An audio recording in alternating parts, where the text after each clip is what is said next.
Miranda, welcome to Paper Napkin Wisdom. I'm really excited about this conversation. Thanks so much, Govin. It's very exciting to be here with you. I'm a huge fan.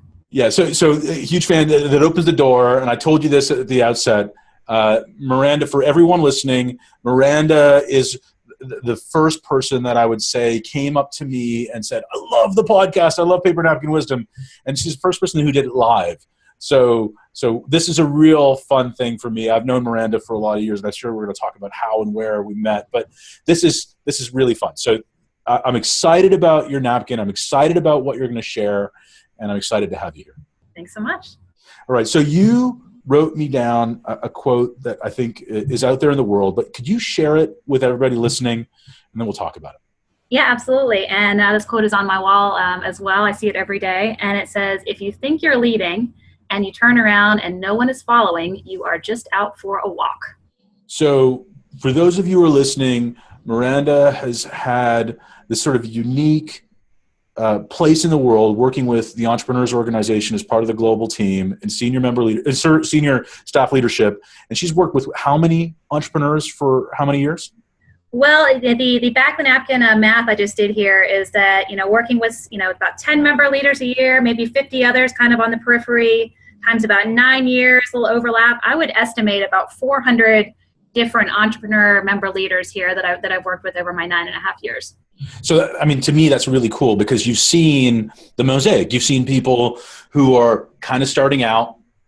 You've seen people who are maybe more mature leaders, people who are starting out but have had a lot of success. So they have big companies but are immature as leaders, people who have immature companies or mature companies but are mature as leaders. I mean, the whole gamut. And I think that's really interesting. And this is going to be a really cool conversation for everyone listening because of your unique perspective. Now, why did you choose that to share with me? And this is really important for listeners listening. You came to me and said, hey, could we talk about this? What do you think about this? And you pitched this idea of talking about leadership maybe from a little bit of a different perspective. And so why did you choose this to share? Sure. Well, I mean, one of the great things about working here at the Entrepreneurs Organization is the opportunity we have to interact with so many entrepreneurs. And you're right, they're all different companies, cultures, places in the world, backgrounds, leadership levels of experience. And, during my time at EO, I've had the good fortune to work with so many different people. And, you get to the point where even after just a couple of interactions with someone, you can kind of start to sense how their year as a member leader is going to go. One of my first roles here was working with membership chairs in the chapter. These are people tasked with recruiting new members. And I would do an introductory phone call with every single one of them. That was about, maybe 100 people around the globe, where I would just talk to them about what they wanted to do for the year. And by the end of that phone call, purely for my own amusement, I would add a note to myself about how I thought that person was going to do for their year, how successful they were going to be with meeting their goals. And I discovered after a couple of years of doing this how uncannily close I was getting to being able to project that out after just a couple of conversations. That's amazing to me. And I think that speaks to the sort of the data set and this idea of leadership from a different perspective. You're observing the leader, and in this case, not just how they're going to lead the chapter, but in some of the more senior member leadership roles, I mean, as global staff, you have to work with them as and they assume a bit of a leadership role as well, right? And this changes almost every year. And that must be challenging. Absolutely. Yeah. And for some entrepreneurs, as they're just getting started in this leadership, leading their peers is a whole new experience for them. They're used to leading within their company. And then as they advance higher up, they work with staff liaisons on various committees and committees of their peers as well. So, we do get to see how they do when sort of put into that role for the first time of, leading leaders, so to speak, and then also working with a staff team, who has a lot of experience in particular functional areas, but that has to work with, a different kind of set of people every year. Yeah, so this is kind of fun for me because, again, for people listening, full disclosure, I've been involved in member leadership in the organization, an entrepreneurs organization, for more than 9 years. So 9.5 or 10 years, and so when you hear some of the observations that Miranda's going to share over the course of this, I'm sure in some cases positively and otherwise, she might be talking about people like me. But so this is a great learning experience. But one of the things that I've observed in my journey is just how much I thought I knew at one stage, and then relatively speaking over time, is how much I learned over the period of time and how much I continued to learn, right up until the recent years. And this year, I feel like I'm learning more faster than ever before. Is that a common trait that you see of people who stay with that journey longer? Is that something that you've observed? I mean, is that one of the things that you're thinking about? Because really, when we think about this quote, we're talking about, what are the characteristics of good leadership? A little bit. Absolutely. Well, one of the things that's really gratifying for me, Govind, is that being able to watch members on that entrepreneurial leadership journey, because some of the people on the global board now are people that I worked with back when they were just starting off as chapter officers. So I feel almost parental towards them at this point, that you watch them grow up on this journey from chapter officer to being leading on a regional level and on a global level, and now helping to direct this huge organization. So I love having those relationships with people and watching them grow as leaders and kind of change course and improve and the way they work with everybody. Yeah, that's amazing. So let's talk about some of those advancements, some of those things that you see, and I know that so your nickname in the organization is Sarge, and we call you that because you're organized and authoritative, and you're really an entrepreneur that's on the other side of the we call it the other side of the table. But I think that you bring a very unique perspective to this. So I know you spent some time thinking about this. What do you think those common traits look like? Like, what are the common traits of a successful leader that you've seen across this mosaic of 400 people? Sure. Well, I really sat down and started to write out, the common traits that I've seen. And I'm so fortunate, Govind, just looking at the past speakers you've had on Paper Napkin, the number of them I've had the opportunity to really work directly with, on projects or just over the course of the year. And, what I've discovered that all of my notes kind of boil down to is, the things leaders say, the things that they see, and the things that they do. Because I had all these different kind of notes. And when I really drilled down into it, it's how they interact with the team, how they recognize the talents of the team, and then what they do with that knowledge. Okay. So give me an example of whichever one you want to start with. Yeah, I think just with what you say, I think for entrepreneurs have so much energy and so much passion. And quite frankly, sometimes it can be absolutely exhausting. Because you have all these leaders coming in, and every year they've got all this energy, and they're going to just take us off into the future. And sometimes I think it's probably as true of employees as well, people process information in different ways. And sometimes it can be very overwhelming for some people to have a new leader come in and immediately say, we're changing everything, this is the way we're going to do it. How you communicate your passion and how you translate it down into sort of digestible bites, I think is really important to the management of a team. Because, at the end of the day, not everyone is an entrepreneur, and not everyone, brings that level of sort of golden retriever dog excitement to everything they do. And some people just really want to know, what is it I'm going to be doing on a Tuesday? So giving people time to process this big high level vision and translate it down into actionable steps and what we have to do to get there is something I think some leaders don't realize how overwhelming it can be when they bring that huge, big excitement down to their team. Honestly, I've seen it just knock people over sometimes, and you're paralyzed because you don't know what to do with so much energy coming from somebody. Yeah, so I think I relate really well to this, that the vision is so clear on to us. Sometimes when we come into a role and when we have an organization, when we're going into strategic planning, we have this vision of what this can be, and it's so clear because we spent some time thinking about it. But you're sharing that from the perspective of someone else who's just being introduced to that vision. It can be way too nebulous. It can be way too big to get your hands around. So how have you seen successful leaders, the most successful leaders, deal with that dissonance? And I want to really talk about how do they detect that, because it's tough, right? I mean, we're trained to also very firmly believe in this vision, right? We're trained to see the possibility in the impossibility, see the potential in the face of problems. So when we're looking at that, how do we slow that down and become vulnerable enough to, and I mean vulnerable from the sense of recognizing our own limitations, but vulnerable enough to be able to be sensitive to the fact that other people may not be hearing the same thing that we're trying to say? Yeah, absolutely. And vulnerable is actually one of the words I've got written down right here, about being able to show sincerity and vulnerability and admit when you need help. And so what I've seen as a successful characteristic of leaders is, if you're working with a team and the team comes back with some reasons why something maybe isn't a good idea, being open to that. It's not necessarily that someone's being negative or trying to shoot down your vision. It's saying, okay, have you thought about this? We've actually tried that last year, and here's what happened. Listening to different experiences, and knowing that it's not someone trying to necessarily be a roadblock to your vision, but trying to help you guide it in a direction with the greatest chance for success. Yeah, that makes a lot of sense. So that's the say part, right?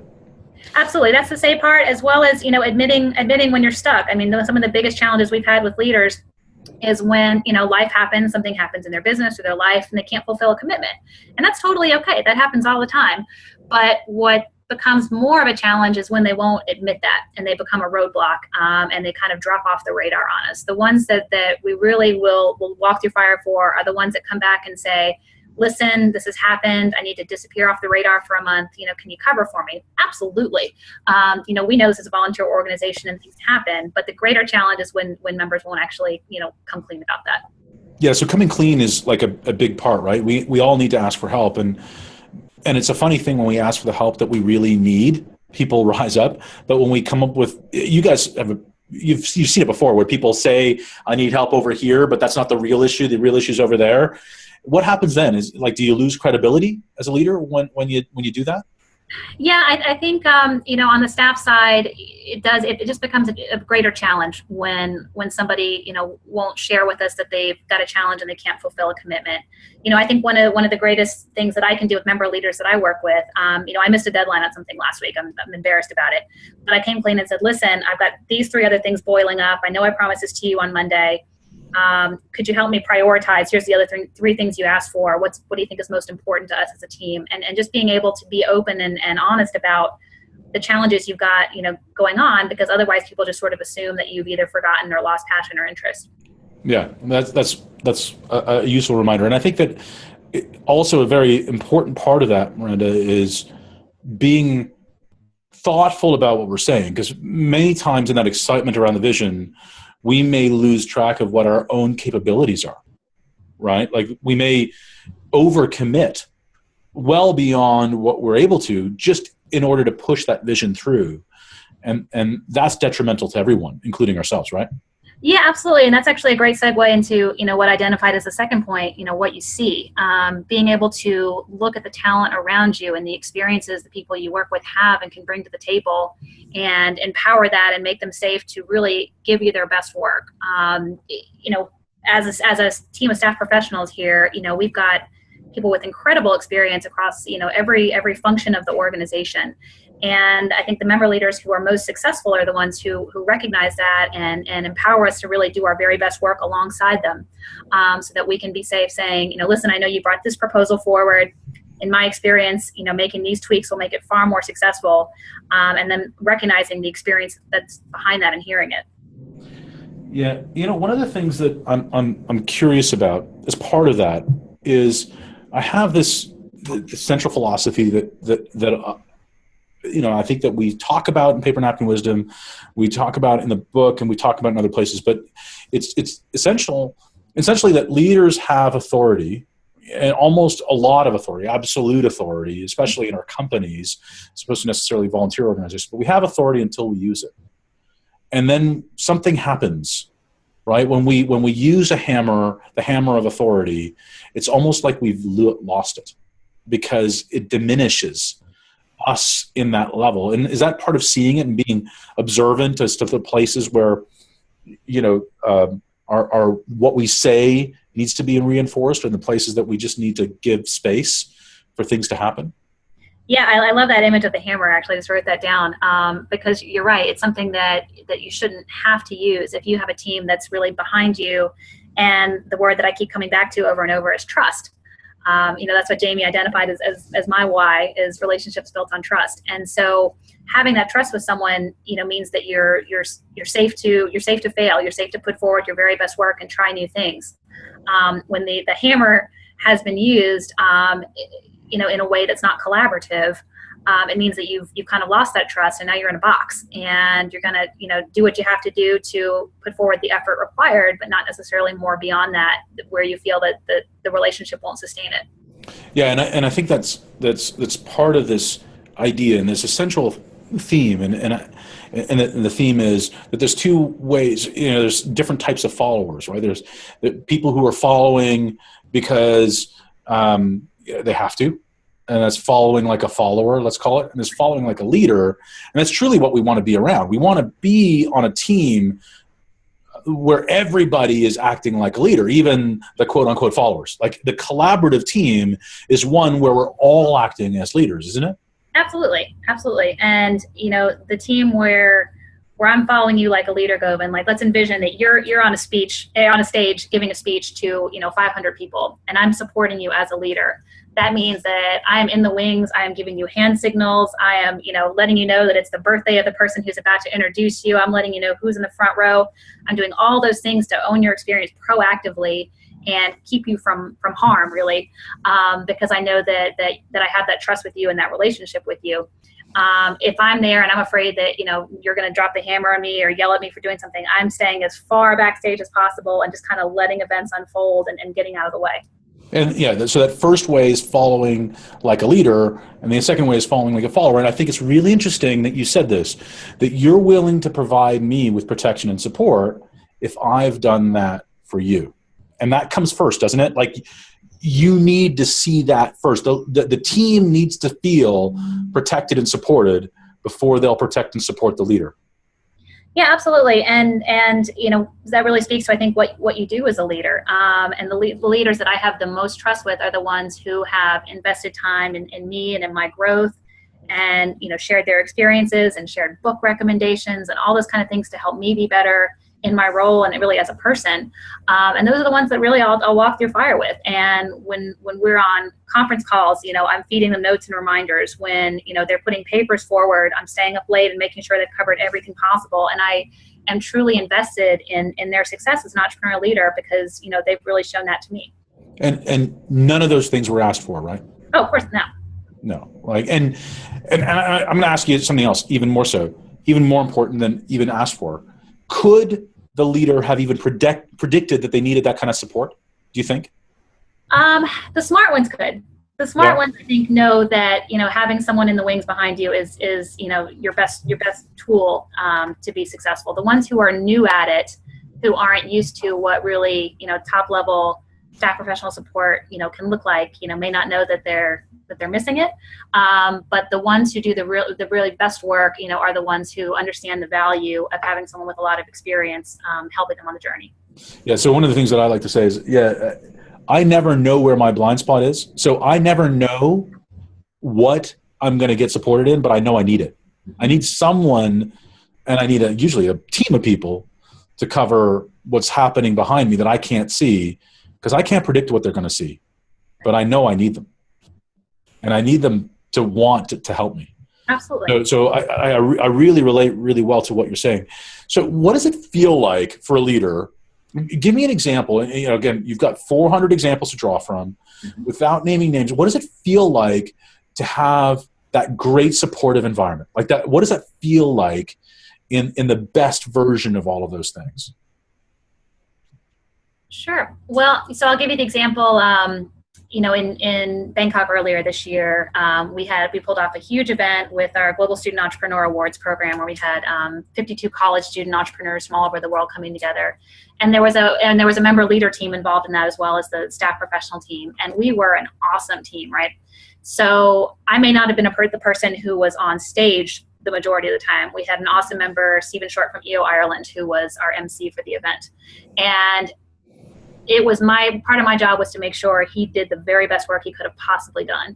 And so that meant, I think, with a lot of last minute changes happening, always making sure that, he knew exactly what was about to happen. He had everything he needed on stage, that we played to his unique abilities, and we set him up with this kung fu routine in a tuxedo with a band playing behind him to really do something fun and engaging for the audience. That he was absolutely prepared. And that everything he needed was accessible to him.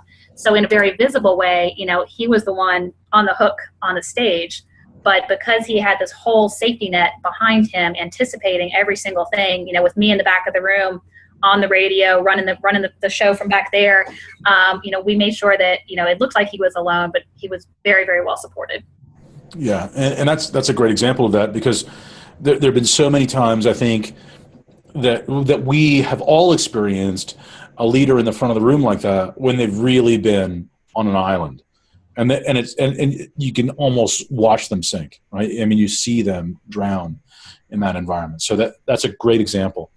Now, let's also be clear about this. When the leader is leading, and they're saying, seeing, and doing things in the constructive ways that we started to talk about here, we're going to try to give some more examples around this. The team accomplishes more than it would otherwise, right? Like much more.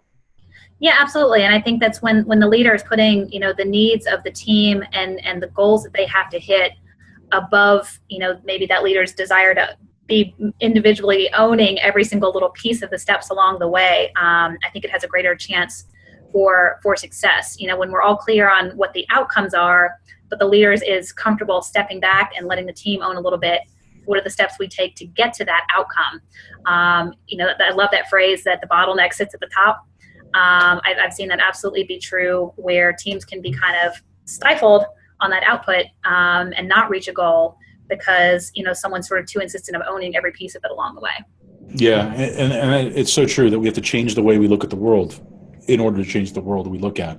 And if we so when we look at this, when we think about that, now someone out there is listening right now and saying, hey, that's all well and good when things are going great. Sure. But what about when the team isn't hitting their goals? What then?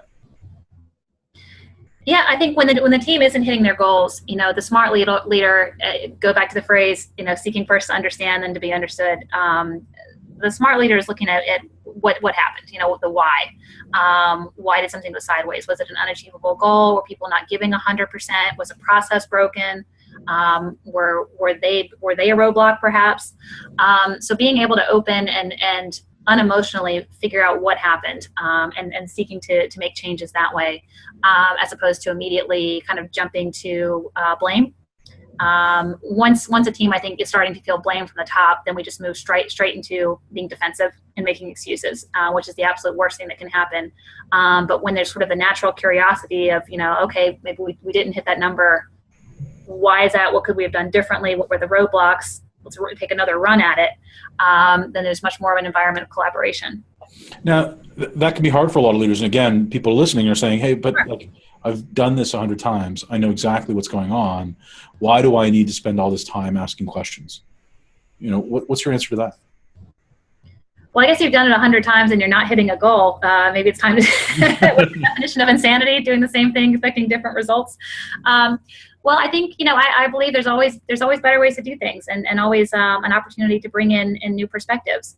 And that was, I talked earlier about being able to interview chapter officers and kind of project which ones were going to be successful. And the ones who started out saying, listen, I know how to do this, here's what I'm going to do.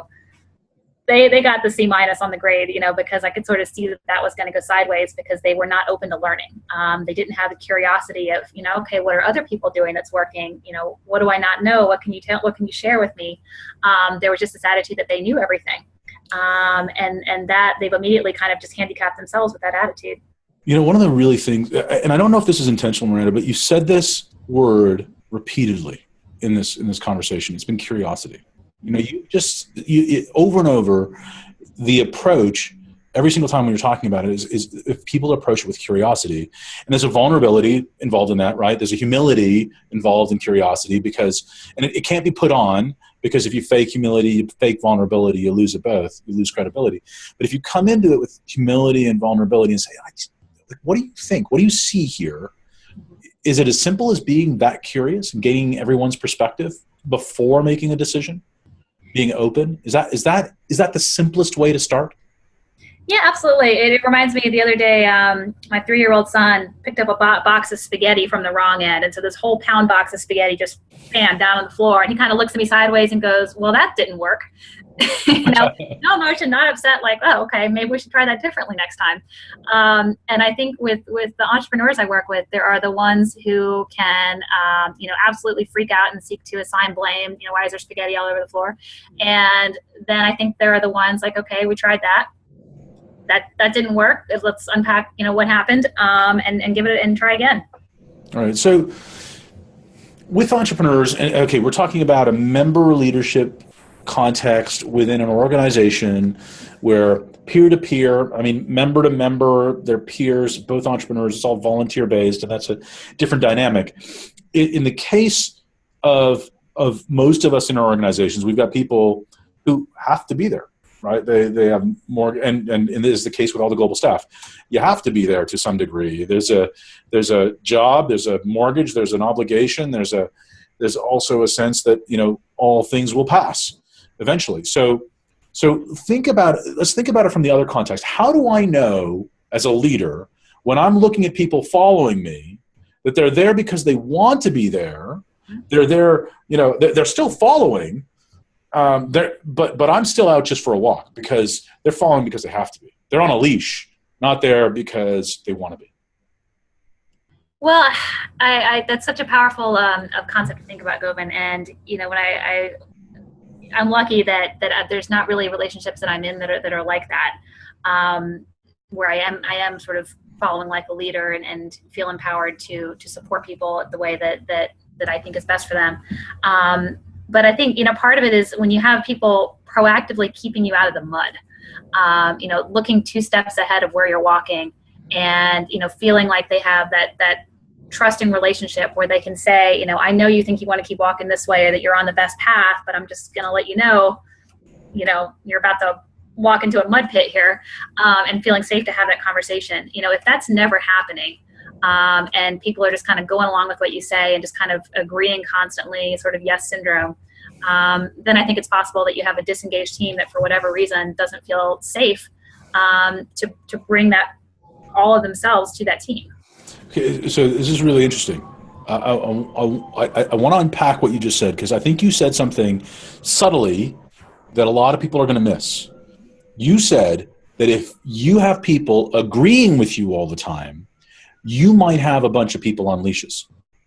Oh my God, I can't imagine anything worse than having people agreeing with me all the time. Can you? Right. No, but think about that. I think a lot of leaders just want to get in and get out. And part of the thing they think that everybody's following is, yeah, okay, I'll do what you say. Mm-hmm. Right? And that's by itself, you know, in and of itself, maybe an acid test that maybe you're walking in the wrong direction. How many people are disagreeing with you on a daily basis? How many people are pushing you as a leader? And I think followers who lead, so people who follow like leaders are constantly, it's a team pushing each other. And I use that terminology as spotters, right? They're great spotters because saying, okay, we can just do a little bit more. And that's hard, it's challenging, it's unfamiliar, it's uncomfortable, and we know we're growing when we're growing in that direction. Isn't that, it's like a neat leading indicator? Yeah, I think that's a really great point, Govind, because if you're surrounded by people who are just agreeing with you, it means for whatever reason, they're not comfortable speaking up. And chances are they see something on the horizon that you don't, and they're keeping their mouth shut about it. Yeah, but we're also not talking about going every day into the office and going to war with everybody around you. No. That's a different thing. Yeah. I mean, yeah, that's not what we're talking about. We're talking about, you know, supportive, constructive conversations that say, hey, we both agree on where we're going, but hey, look out, right? And that's a different conversation. Do you find substantial difference? And can you tell early on which ones are going to be really open to seeing, to hearing, hey, guys, you're about to step into some quicksand. You're about to fall off a cliff. And they're really committed, but they still come off that. Like, have you seen people quickly turn around? Is that really hard for a lot of leaders? Yeah, and I think that was kind of one of the marks I would use on my little secret grading system years ago when I was starting to work with chapter leaders. You know, one was are they asking questions? Are they asking my experiences? Are they asking, you know, what should I know that I don't know? Coming back to that curiosity for sure. Or are they just telling me what they're going to do and here's the plan and here's what's going to happen? And not being open to the fact that maybe they don't know everything. And you're speaking about this from the context of people who are visionaries, execution style people. You know, if people are into profiles, they're all different kinds of profiles, all different shapes, all different sizes, all different. Like, this is a global thing. This works in this example, but not in another example, right? This just works with everyone that you've seen. Yeah, pretty much. And I mean, across cultures for sure. I mean, obviously some cultures are more talkative and more sharing than others, more collaborative or more or less of a hierarchy, across all those different ones. Again, that curiosity of what do I don't know? My husband's a journalist, and I've heard him so many times end every interview with, tell me one thing I should know. And I think that's just the most impactful question. And members have asked it to me in all kinds of different ways. Have you seen this happen before? Tell me about your experience with this. Do you think this is going to have the outcome we want? And just being willing to just be vulnerable, like we said, and admit that maybe they don't know everything and someone else in the room might have information that's useful.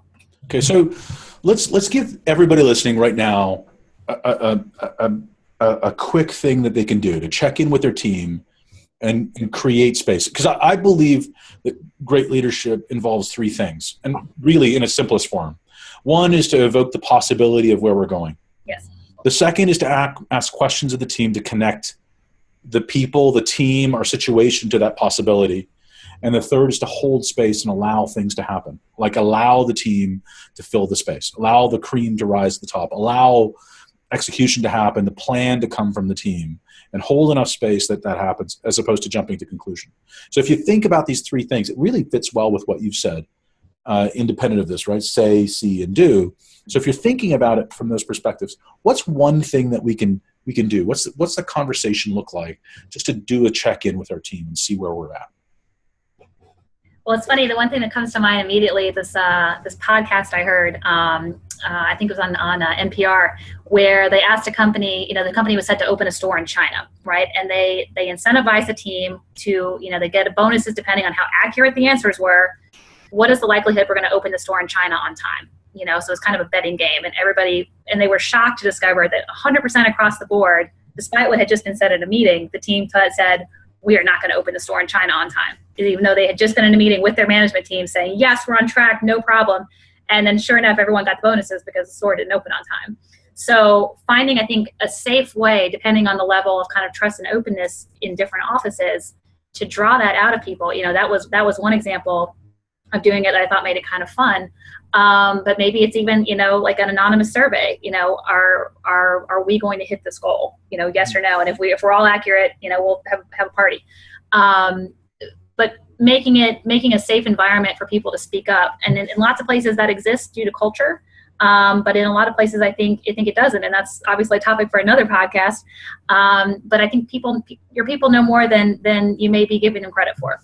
Yeah. And the other thing that I would say as part of that is, or a question that I'll ask as part of that is, do you think, let's say there's a leader out there who's just not getting this right.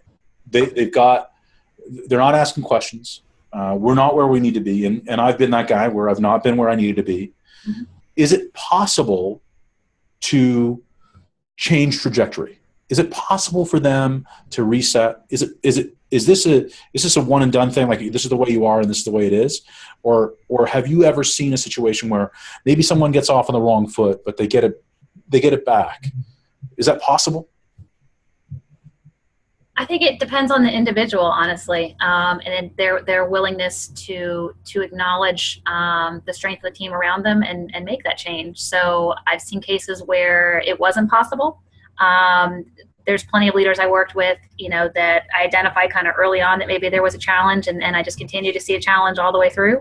And I can think of cases as well where someone's made a significantly positive pivot to the way that they manage teams, because they recognize kind of the importance as they rose through the ranks, and they're working with different people and different teams, and their collaboration style did change. And the positive pivot, you believe, starts with that genuine curiosity, like engaging the team and showing trust. Curiosity and I would say humility and vulnerability. That's the starting point. Absolutely. That's fantastic.